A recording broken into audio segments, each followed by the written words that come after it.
श्रुतिवा श्रुतिवाय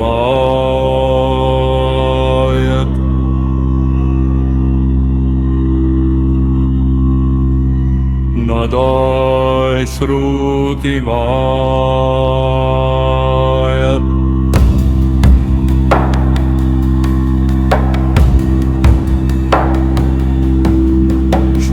श्रुतिवार्वगिन् सानतीर्थं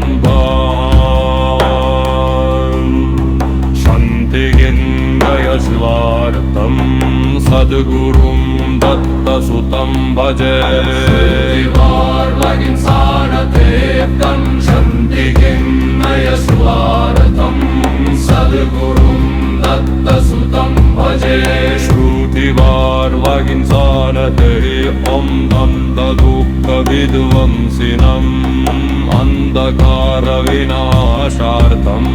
सद्गुरुं दत्तसुतं भजे श्रुतिवार्वगिन् सानतीर्थं गिन्निगुरुर्वागिन् जनकेकं शान्तिगिन्नय स्वार्थं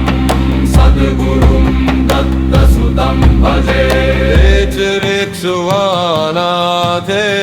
साई साई साई साई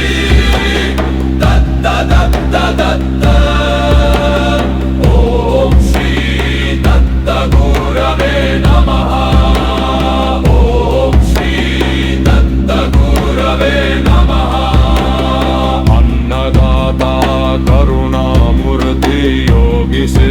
सिद्धसमन्वितं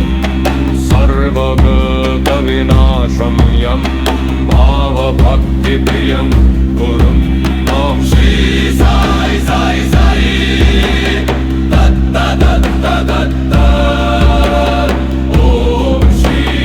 दत्त गुरवे नमः ॐ श्री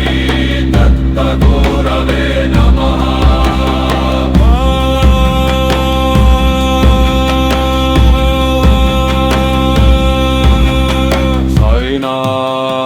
शरणं देहि दग्धु दुःखविध्वंसिनम् अन्धकारविनाशार्थं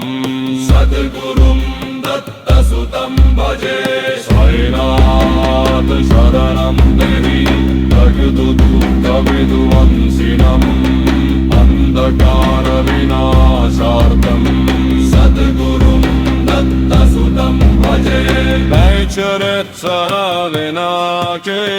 साई साई साई साई दत्त दत्त दत्त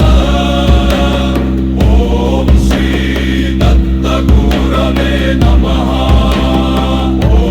श्री दत्त गुरवे नमः अन्नदाता करुणामूर्ति योगी सिद्धसमन्वितं